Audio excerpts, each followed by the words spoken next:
Hello बच्चों, तो चलिए आज मैं आप लोग के सामने केमिस्ट्री का नया टॉपिक लेकर आ गया हूं और केमिस्ट्री का ऑर्गेनिक का जिसका नाम है आइसोमेरिज्म, जिसे हम लोग समावयवता के नाम से जानते हैं। तो पहले मैं आपको यह बता दूं कि समावयवता होता क्या है, हम आखिर इसको क्यों पढ़ते हैं, इसके पढ़ने के पीछे क्या कारण है। तो चलिए हम एक एक बात पे बात करते चलेंगे। सबसे पहले तो मैंने आपको बेसिक ऑर्गेनिक केमिस्ट्री में मैंने आपको जितना भी ऑर्गेनिक कंपाउंड का नाम सब था, कैसे उसका आईपीएक नाम लिखा जाता है, वो सब मैंने थोड़े थोड़े आपको जानकारी अच्छे से दे दी है। आप जाके वीडियो देख सकते हैं, मैंने उसमें एकदम डिटेल में बता रखा है आपको आइसोमेरिज्म की आईपीसी नाम के बारे में।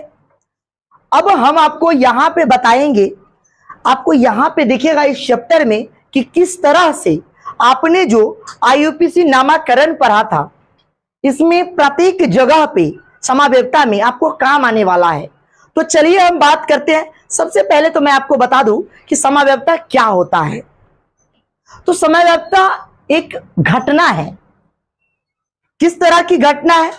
ये कोई यौगिक होता है, उसको जो लिखने का जो तरीका होता है ना, उसको अलग अलग तरीका से हम लिख सकते हैं, भिन्न भिन्न प्रकार से लिख सकते हैं। उसका अगर हम भौतिकी गुण की बात करें या रासायनिक गुण की बात करें, वो भी उसका भिन्न होगा। क्यों भिन्न होगा? हाँ, एक चीज और, उसका अणुसूत्र दो मान लीजिए यौगिक है, उसका अणुसूत्र भले ही सेम हो, एक जैसा हो, लेकिन उसकी संरचना, उसकी बनावट, रूप, रंग अलग अलग हो सकती है। उसके भौतिक गुण, रासायनिक गुण अलग अलग हो सकते हैं। इसी जो घटना है, इसी को हम लोग क्या कहते हैं, इस तरह के यौगिक को समावयवी कहते हैं और इस घटना को समावयवता कहते हैं। तो चलिए हम पहले तो इसकी परिभाषा लिख लेते हैं, उसके बाद हम एक एक करके बात करते हैं। बस आप लोग ध्यान लगाकर देखते चलिए। आज हम जो टॉपिक कवर करने वाले हैं, एक बार मैं आपको बता दूं कि मैं आपको क्या क्या पढ़ाने वाला हूं। चलिए तो हम बात करते हैं। सबसे पहला जो पॉइंट है, हम आपको बताने वाले हैं, समावयवता का परिचय देंगे, आपको इंट्रोडक्शन देंगे। इंट्रोडक्शन ऑफ आइसोमेरिज्म, इंट्रोडक्शन देंगे आइसोमेरिज्म का, इंट्रोडक्शन एंड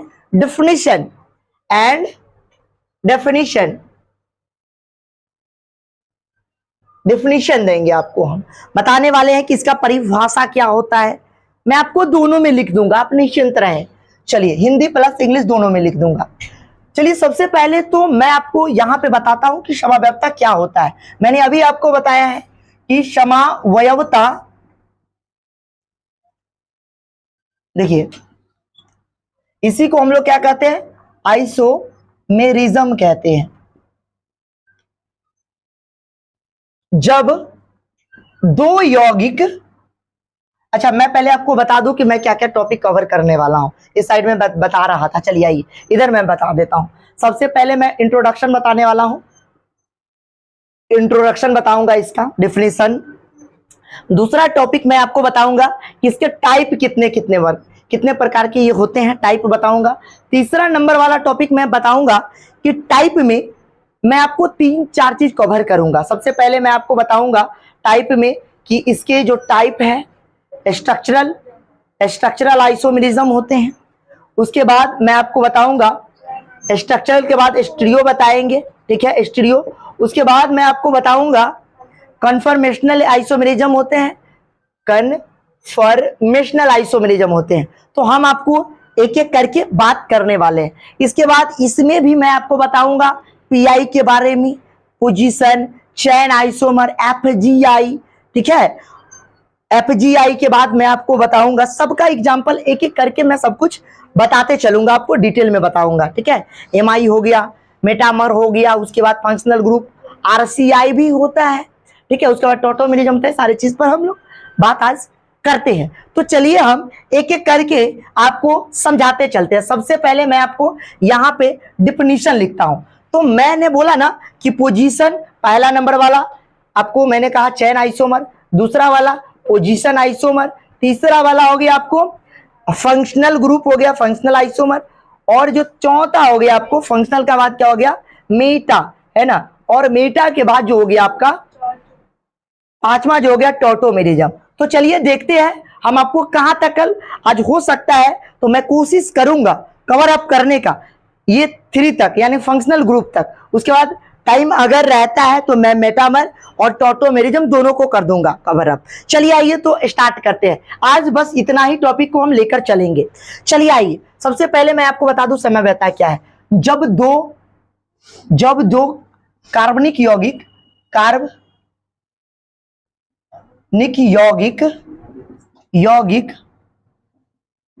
का अनुसूत्र समान हो, एक जैसा हो,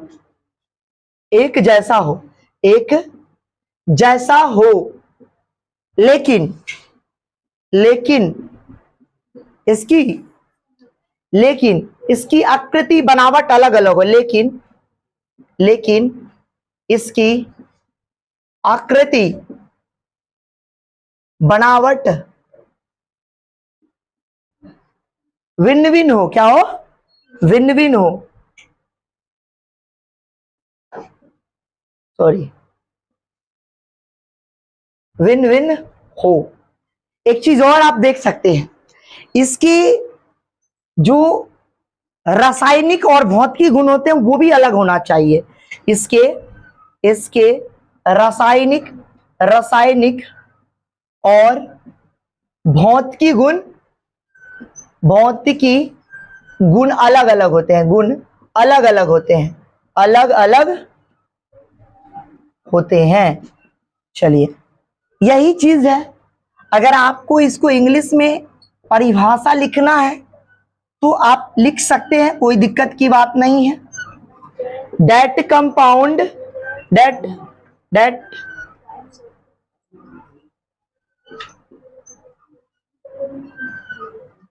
that two compounds are similar molecular formula. That two compounds are similar molecular formula but different spatial arrangement, different spatial arrangement. एक शब्द है, बहुत अच्छा शब्द है, स्पेशियल, यानी कि इसकी आकृति रख रखाव, उसको स्पेशियल अरेंजमेंट बोलते हैं।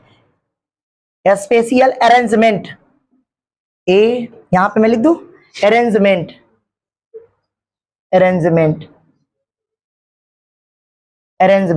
ठीक है। And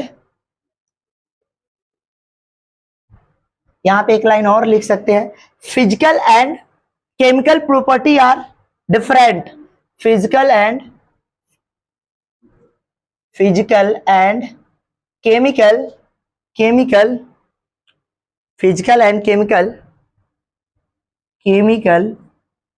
property are different. सबसे पहली चीज ये आपको समझ में आ गई कि हाँ, ये इसका फॉर्मूला होता है, ये इसका परिभाषा, सॉरी, ये इसका नाम मैंने कैसे पहचानने का तरीका, इसका मैंने अच्छा सा परिभाषा आपको लिख दिया। चलिए, इंट्रोडक्शन में मैं आपको बताने वाला हूं इसके एग्जाम्पल के माध्यम से कि मैंने आखिर ऐसा क्यों बोला है। तो चलिए, ताकि आपको क्या हो जाए कि क्लियर हो जाए, तो इसको हम मिटाते हैं। आप लोग हो सके तो इसका शॉर्ट स्क्रीन ले सकते हैं। चलिए, आइए हम आगे की ओर चलते हैं। स्क्रीनशॉट, सॉरी, आइए हम बात करते हैं इसके एग्जाम्पल की। मैंने एग्जाम्पल में क्या बताया, चलिए देखिए, यहां पे आपको मैं बता दूं अच्छे से एग्जाम्पल। CH3 हो गया। देखिए, ये एक ऑर्गेनिक कंपाउंड है, मैं क्या ले रहा हूं, ऑर्गेनिक कंपाउंड ले रहा हूं। CH3 CH2, यहां पे मैंने लिया CH2, पहला स्ट्रक्चर लिया, ठीक है, CH2, और यहां पे मैंने क्या ले लिया, एक और ले लेता हूं CH3। कितना कार्बन है, 5 कार्बन है। तो आपने क्या बोला, इसको N पेंटेन बोला है ना, N पेंटेन बोला आपने, ठीक है। उसके बाद मैंने कहा क्या, ध्यान से देखना आप, उसके बाद मैंने अगर इसी को ऐसे ही बनाया, CH3 बनाया, CH2 बनाया, ठीक है, और ये क्या बन गया, CH3 बन गया। तो आप अगर देख सकते हैं तो आप ध्यान से देखेंगे कि यहाँ पे कितने कार्बन है, तो आपने कहना 1 2 3 4 5 कार्बन है। कितने कार्बन है, अच्छे से इसको लिख लो, 1 2 3 4, ये लगा कितने हो गए, 5 हो गए, टोटल 5 कार्बन है। हाँ सर, लेकिन मैंने आपको यह भी तो बताया था, याद कीजिए मैंने जब आईपेक पढ़ाया था तो मैंने आपको कहा था इस वाले कार्बन को इन पेंटेन कहते हैं। क्यों? क्योंकि ये सीधा श्रृंखला है। इनका मतलब क्या होता है, नॉर्मल। मैंने बता रखा है आपको, नॉर्मल। इसके लिए मैंने आपको क्या यूज किया था, शब्द आइसो यूज किया था, है ना। दूसरा वाला कार्बन पे क्या नाम हो जाएगा, आइसो। आइसो हो जाएगा, कितना कार्बन है वो, पेंटेन हो जाएगा, ठीक है ना, पेंटेन। तो ये याद रख सकते हैं। लेकिन आईपेक नेम में भी मैंने आपको बताया था, क्या बताया था, इसके दूसरे नंबर पे है तो 2 मिथाइल ब्यूटेन हो जाएगा, है ना। चलिए, तो आप कर सकते हैं। आइए एक चीज और आप ले सकते हैं, देखो बाबू ध्यान से देखते चलो, जो नहीं थे और जो कहने का मतलब थे उनका भी रिवाइज हो जाएगा। बस अच्छे से देखो, आपको कुछ लिखने की जरूरत नहीं, अभी तात्काल आप देखो, आराम से लास्ट में लिख लेना, जब मैं पूरा समझा दूं अच्छे से, आपको फिर 1% का डाउट नहीं रह जाएगा। बस आप समझते चलो। अब यहां तक हो गई सारी बातें। यहाँ पे CH3 है, यहाँ पे CH3 है। जिस बच्चे ने मेरा IPC का क्लास किया होगा उनको थोड़ा सा ज्यादा ही अच्छे ढंग से क्लियर हो सकता है, क्योंकि उनको मैं वहीं पे बता दिया था आइसो, नॉर्मल, नियो के बारे में, है ना। चलिए, तो यहाँ पे क्या है, CH3। तो इसमें कितना कार्बन है, 5 कार्बन है, तो इसीलिए इसको हम लोग क्या कहते हैं, नियो पेंटेन कहते हैं, नियो पेंटेन। याद है मैंने आपको एक्सेप्शन केस भी बताया था नियो के केस में, किसका, नियो हेप्टेन का और नियो ऑक्टेन का। तो ध्यान रखिएगा, क्योंकि वो भले ही कहलाता नियो है लेकिन उसमें दोनों आ जाता है, नियो आइसो, हेप्टेन में भी और ऑक्टेन में भी। आपको अगर देखना है तो IPC वाले वीडियो में जाकर देख सकते हैं, मैंने बता रखा है। चलिए, अब मैंने आपको ये अंतर बताया समाव्यवस्था का। सर आपने परिभाषा क्या लिखा है, सर अनुसूत्र समान होना चाहिए पर उसका संरचना यानी कि स्पेशल अरेंजमेंट अलग होना चाहिए। तो देखो ना, ध्यान से देखो बाबू, कितना कार्बन है, 1 2 3 4 5 कार्बन है, तो कितना हुआ C5, और कितना हाइड्रोजन, 3 2 5 5 2 7 7 2 9 9 3, तो देख लो आप C5H12 हो गया ना, क्या हो गया इसका अनुसूत्र, CnH2n+2 हो गया, ठीक है ना। तो ये हो गया, इसको अगर आप चेक करेंगे तो ये भी उतना ही पूरेगा। देखो C5 3 3 6 3 9 9 2 11, एक हाइड्रोजन ऊपर है, कितना हुआ 12, C5H12। तो देखो इसका भी अनुसूत्र कैसा है, आप ही बताओ, समान है ना। तो आपको समझ में आ रहा है ना अच्छे से। इसका भी करोगे तो C5H12 आएगा, गिनकर देख लो, 3 3 6 3 9 9 3 12 हो गए। तो आप देख सकते हैं प्रत्येक कार्बन में जो अनुसूत्र है यानी कि हाइड्रोजन की जो ये है बना हुआ है, कितना हाइड्रोजन है मॉलिक्यूल्स, तो आप देख रहे हैं कि आप सॉरी एटम है ना, कितना है 12 है हाइड्रोजन। तो आप देख सकते हैं कि ये जितने भी मैंने चीज बोली है एक जैसा, इसीलिए इसके मैंने परिभाषा बोला था, लेकिन सबका रासायनिक और भौतिक गुण कैसा है, अलग अलग है। तो चलिए, आपको यह इंट्रोडक्शन वाला जो पार्ट है एकदम बढ़िया से आपको क्लियर हो गया होगा, यकीनन है कि आप समझ गए हैं बात को। चलिए, तो हम अब आगे की ओर बात करते हैं। अब हम दूसरे स्टेप पे आते हैं, दूसरा वाली चीजों पे, टाइप पे आते हैं। इसके कितने प्रकार हैं और सारे प्रकार में मैं एक एक करके सबके बारे में पढ़ने वाला हूं। तो चलिए इसको मिटाते हैं बिना देरी किए हुए। चलिए अब हम बात करें टाइप की। अब यहां आप देखेंगे टाइप में, तो अब ध्यान से देखेंगे। चलिए, यहां पे मैं क्या कह रहा हूं, आइसोमेरिज्म के टाइप लिख रहा हूं, आइसोमेरिज्म। अब ध्यान से देखिए, अभी आपको मैंने क्लियर कर दिया कि समाव्यवस्था क्या है।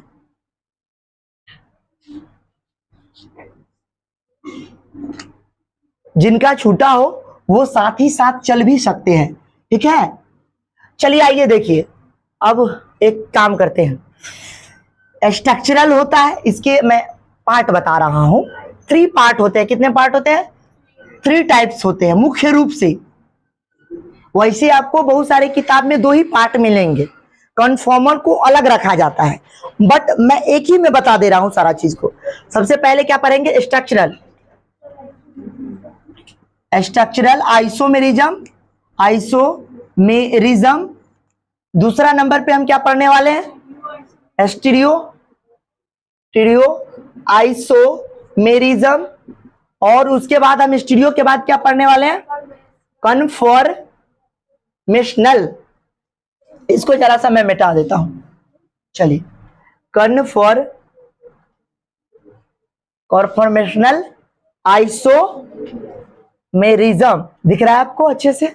चलिए, अब इसी को हिंदी में कहते हैं संरचनात्मक समावयवी। नात्मक समावयवी या समावयवता, इस घटना को समावयवता कहते हैं। स्टीरियो को हम लोग क्या कहते हैं? त्रिविमीय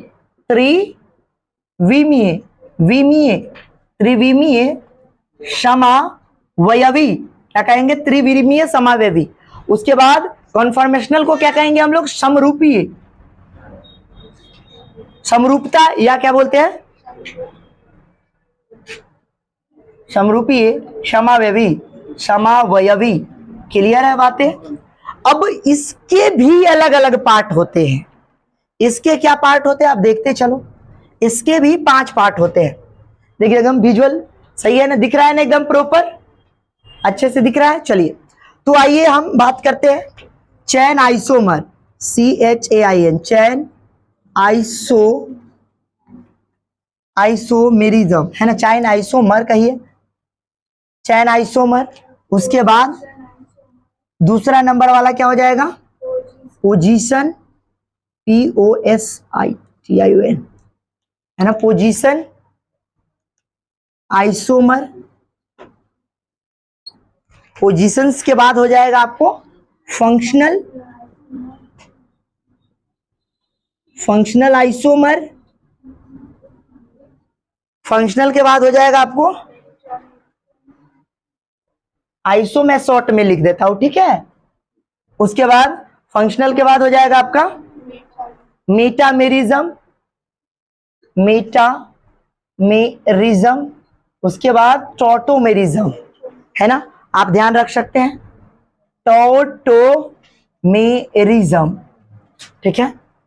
आपको एक एक बात मैं क्लियर करते चला जा रहा हूं, अब बस देखते चलिए। इसी पे मैं आपको सबका लगभग का परिभाषा बता दूंगा, इसी पे मैं लिख दूंगा, ठीक है। मैं डायरेक्ट एग्जाम्पल की बातें करूंगा, ठीक है। चलिए यहां पे हम बात कर रहे हैं, चैन का मतलब होता है श्रृंखला। अब डाउट नहीं रह जाना चाहिए किसी को, ठीक है। श्रृंखला समावयवी। उसके बाद श्रृंखला के बाद कौन सा होता है? एक मिनट रुकिए। पोजीशंस को हम लोग क्या कहते हैं? स्थान समावयवी। दिख रहा है ना एकदम बढ़िया से, स्थान समावयवी। अच्छा चलिए मैं इधर लिख देता हूं, कहीं हो सकता है नहीं दिख रहा होगा। चलिए, स्थान समावयवी, स्थान समावयवी। फंक्शन को क्या कहते हैं? क्रियाशील समावयवी। क्रियाशील समावयवी, समावयवी, क्रियाशील समावयवी। मेटामेरिज्म को क्या कहते हैं? मध्यवयवता। क्या कहते हैं? मध्यवयवता। और इसका नाम हो जाएगा आपको चलवयवता, तो आप ध्यान रख सकते हैं। अच्छा चलिए इसका भी मैं आपको बता देता हूं, इसमें भी 2 पार्ट होते हैं। एक, चलिए मैं इधर कर देता हूं, थोड़ा सा जगह की अभाव है तो मैं इधर लिख देता हूं। इसका नाम है जियोमेट्रिकल आइसोमेरिज्म। हिंदी में कहते हैं इसी को ज्यामितीय समावयवी या समावयवता। चलिए तो यहां पे हम बात कर रहे थे ज्योमेट्रिकल आइसोमर, इसी को हम लोग कहते हैं ज्यामितीय समावयवता। समावयवता। चलिए अब हम बात करेंगे किसकी, ऑप्टिकल की। यहां पे क्या है, ऑप्टिकल आइसोमेरिज्म, आइसोमेरिज्म, आइसोमेरिज्म।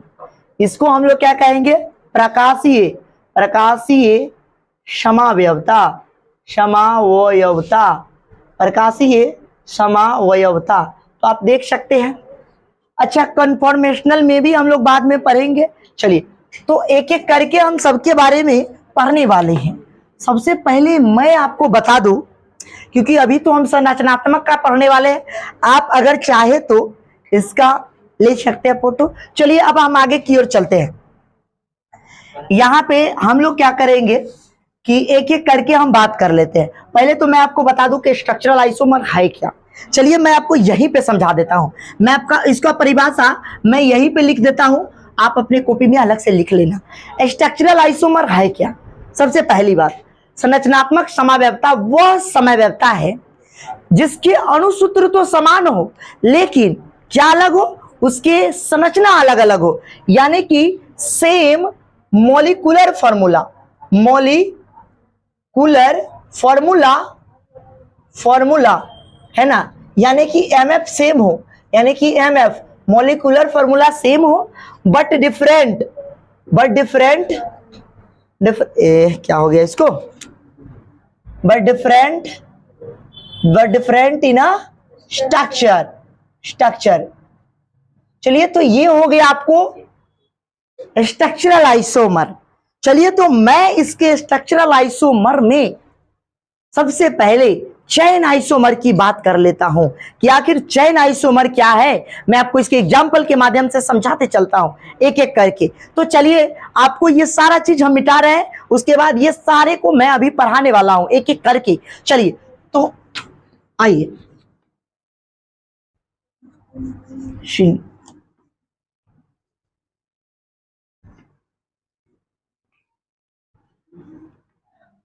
बस आप लोग मेहनत करते रहिए, मैं एक एक टॉपिक को बढ़िया से कवर कर दूंगा, आप निश्चिंत रहे।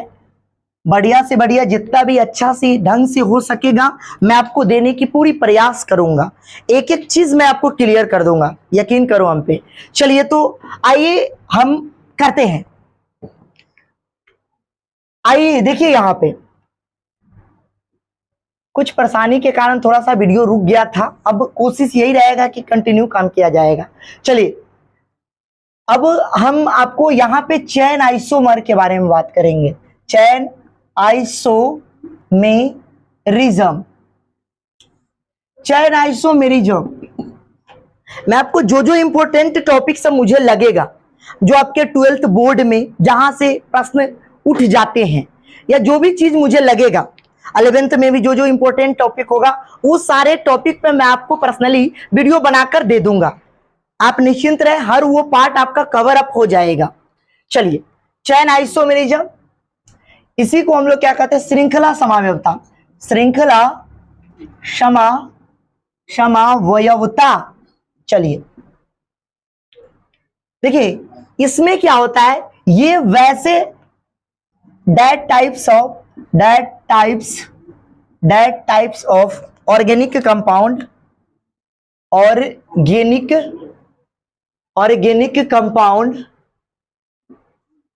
compound सिमिलर मॉलिक्यूलर फॉर्मूला है ना, सिमिलर मॉलिक्यूलर फॉर्मूला।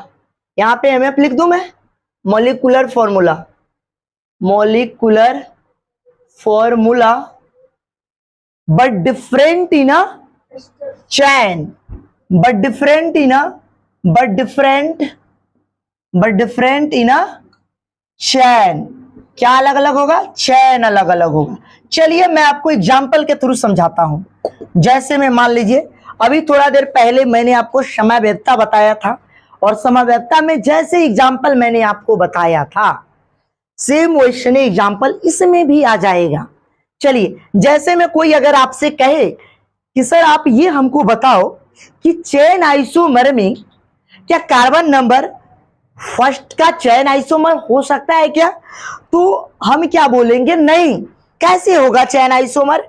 एक कार्बन का चैन आइसोमर हम लोग नहीं कर सकते। अच्छा चलो, दो कार्बन को देख लेते हैं। दो कार्बन का चैन आइसोमर होगा क्या? नहीं होगा।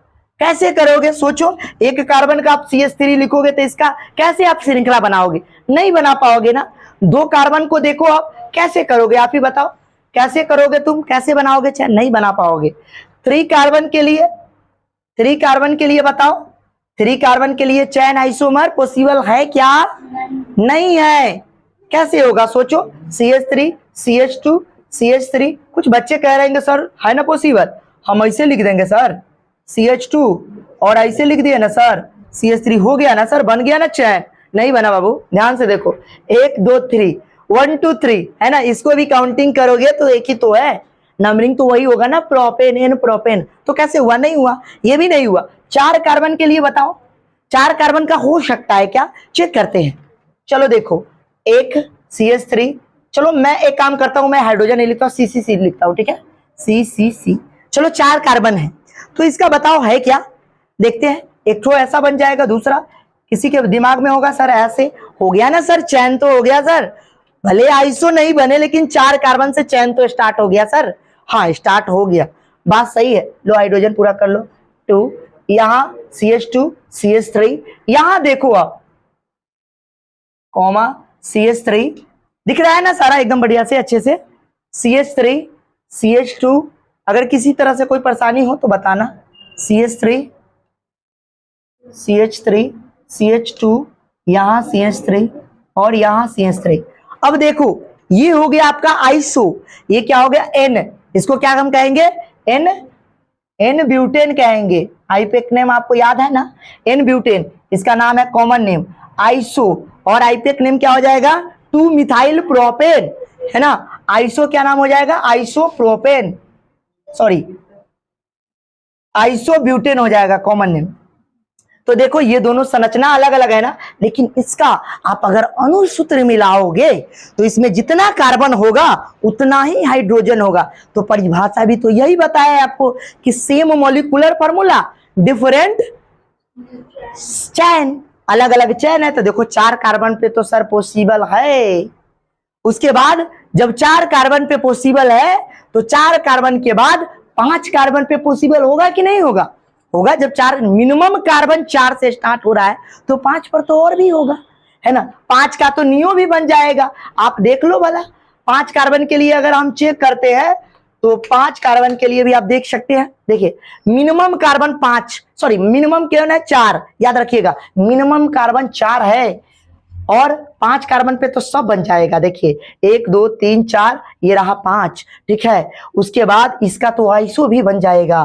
क्या बन जाएगा? आइसो भी बन जाएगा। चलिए मैं कार्बन कार्बन लिखता हूं, हाइड्रोजन आपको तो अब समझ में आ गई है अच्छे से। चलिए क्योंकि पूरा आईपीसी में समझाए हैं। उसके बाद इसका ये भी बन जाएगा, ये भी बन जाएगा। तो देखिए इसका तीनों पॉसिबल है, यानी कि एन आइसो न्यू, तीनों के तीनों है, एन भी है। उसके बाद ये क्या है? एन। उसके बाद ये आइसो भी पॉसिबल है और ये क्या पॉसिबल है? नियो। नियो क्या हो जाएगा? पेंटेन, है ना। नियो पेंटेन, आइसो पेंटेन, है ना। उसके बाद एन पेंटेन। तो आप देख सकते हैं तीनों के तीनों पॉसिबल है। अच्छे से आपको समझ में आ रहा है? चलिए एक मिनट, यहां 1 2 3 4 5 6 कार्बन हो गया ना। अच्छा चलिए अब 1 2 3 4, यहाँ पे 6 हो गए थे ना। ओके ओके ओके, 1 2 3 4 ये लगा के 5 हो गया, ठीक है ना। अब 5 है ना, पेंटेन हो गए, ठीक है। अब बाकी आगे की ओर भी आप कर सकते हैं, 1 2 3 4 5, 1 2 3 4 सब 5 है, ठीक है। चलिए अब हम बात करेंगे, आपको अब चैन समझ में आ गया अच्छा से। अब हम पोजीशन पे बात करते हैं बिना टाइम वेस्ट किए हुए। चलिए आइए अब आपको हम पोजीशन समझाते हैं, स्थान। उसके बाद हम बात करेंगे क्रियाशील पे, है ना। चलिए पोजीशन की बात कर लेते हैं। चलिए पोजीशन,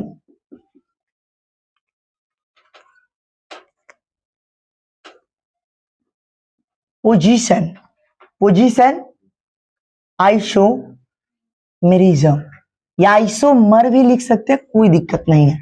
स्थान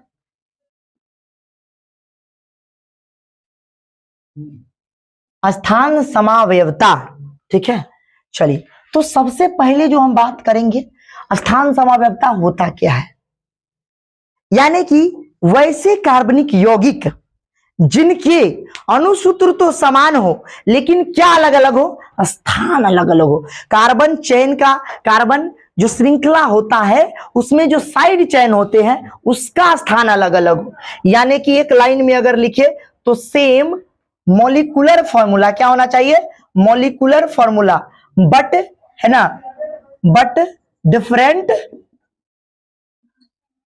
डिफरेंट पोजीशन, है ना, डिफरेंट क्या होना चाहिए, पोजीशन होना चाहिए। इसी को हम लोग क्या कहते हैं, स्थान समावयवता कहते हैं। चलिए तो अब हम इस पे एग्जाम्पल के थ्रू आपको समझाने की कोशिश करते हैं।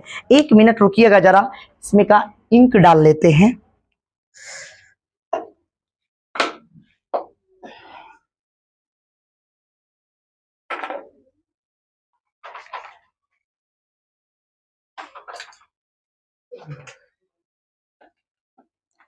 इसमें ले लो।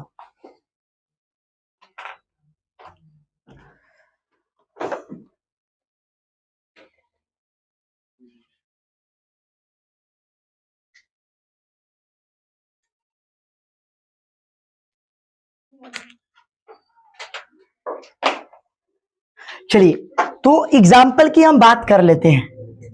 एग्जाम्पल सबसे पहले हम अगर मान लीजिए कि एक कार्बन की बात करते हैं, कितने की, एक कार्बन की, तो एक कार्बन में आप देख सकते हैं क्या एक कार्बन में दिखाएगा क्या, पोजीशन नहीं दिखाएगा, इसको कट कर दीजिए।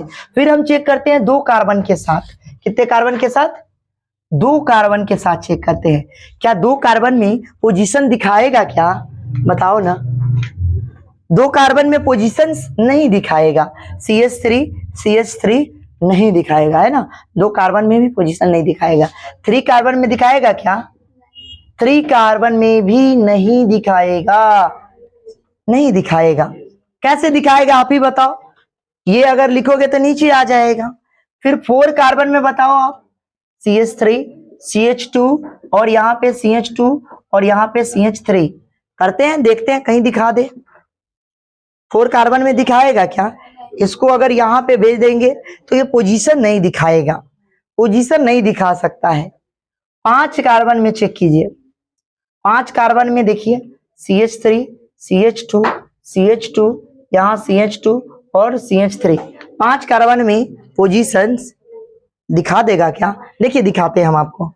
साइड चेन को हमको चेक करना है, किसको, साइड चेन को, तो यहाँ पे हम लिखते हैं CH3 CH2। अगर मैंने यहाँ पे मिथाइल ग्रुप लगाया, कहाँ पे, यहाँ पे, उसके बाद CH2 और यहाँ पे CH3, 1 2 3 4 ये लगा के 5 कार्बन हुआ। तो अब कोई बच्चा अगर सोचेगा कि सर इस वाले मिथाइल ग्रुप को इधर उठा के रख देंगे, कहाँ रख देंगे, इधर उठा के रख देंगे, इधर उठा के रख देंगे, तो सर हो तो गया ना सर, पहले दूसरा था, तीसरा, अब तो सर 1 2 3 4 पोजीशन है, तीसरा पोजीशन पे है, हुआ क्या, नहीं हुआ। रीजन है कि जब इसका आईपेक नेम लिखते थे तो हम काउंटिंग इधर से करते थे, ना कि इधर से करते थे। अभी भी दूसरा वाला पोजीशन पे, बस इसी चीज को ऐसे पलट दीजिए तो देखिए ऐसा हो गया है ना। तो आप देख सकते हैं कि अभी भी दूसरा नंबर पे मिथाइल है, अभी भी है, कहाँ चेंज हुआ सर, 5 कार्बन से नहीं दिखाएगा सर, 6ठा कार्बन से चेक कीजिए तब आपको बुझाएगा, है ना। अगर मान लीजिए कि यहाँ पे मैंने कहा कि 6 कार्बन ले लेते हैं, 6 कार्बन CH3 CH2 यहाँ पे हम कर लेंगे CH2 और यहाँ पे हम कर लेंगे CH3, 1 2 3 4 5 6। अब इसको करिए, देखिए यहाँ पे CH2 1 2 3 4 और इधर क्या हो गया 5। अब इसको देखिए, अब अगर मान लीजिए कि CH2 CH3 करते हैं, 1 2 3 4 5, अगर मान लीजिए कि अब हम इसको ऐसे लिखते हैं तब इसका पोजीशन चेंज लग रहा है, 1 2 3 4 ये रहा 5। आप देख सकते हैं इसका अगर आप नाम लिखेंगे तो 2 मिथाइल क्या नाम पड़ जाएगा, 2 मिथाइल पेंटेन हो जाएगा। क्या नाम हो जाएगा, 2 methyl pentane, 2 methyl pentane, 2 methyl, इसका नाम क्या हो गया, पेंटेन, और इसका नाम क्या हो जाएगा 3 मिथाइल मिथाइल पेंटेन हो जाएगा। तो अब आप अच्छे से समझ पा रहे होंगे कि किसका नाम कैसे लिया जा रहा है। तो आपसे पूछेगा कि पोजीशन चयन के लिए मिनिमम कार्बन कितना होनी चाहिए, तो आप क्या बोलेंगे, समझ रहे हैं बात में। लेकिन चयन के लिए कितना होना चाहिए मिनिमम, तो आप क्या बोलेंगे, 4 बोलेंगे, है ना। चलिए अब हम पढ़ते हैं फंक्शनल ग्रुप आइसोमर। चलिए तो हम बात करते हैं FGI पर। चलिए आइए देखिए फंक्शनल ग्रुप आइसोमर को देखते चलिए, है ना। चलिए देखिए बड़ा सिंपल है फंक्शनल ग्रुप आइसोमर, बस इसमें हम लोग फंक्शन की बात करते हैं। चलिए आइए देखिए फंक्शनल की बात कर लेते हैं, है ना। नया टॉपिक को तो कवर अप करें हम लोग। चलिए यहां देखिए functional FUNCT functional group isomerism, isomer लिख लीजिए, आइसोमर, है ना। इसको कहते हैं क्रियाशील समावयवी। क्या कहते हैं, क्रियाशील समावयवी। इस टॉपिक को अच्छे से डाल लीजिए। चलिए क्रियाशील समावयवी, समावयवी, क्रियाशील समावयवी। चलिए तो हम बात करते हैं क्रियाशील समावयवी है क्या। सबसे पहले तो इसका परिभाषा लिखेंगे, सेम परिभाषा, कुछ भी अलग नहीं करना है। इसका अणुसूत्र समान होगा और क्या अलग होगा, क्रियाशील समूह अलग अलग होंगे, बस इतनी सारी बातें। चलिए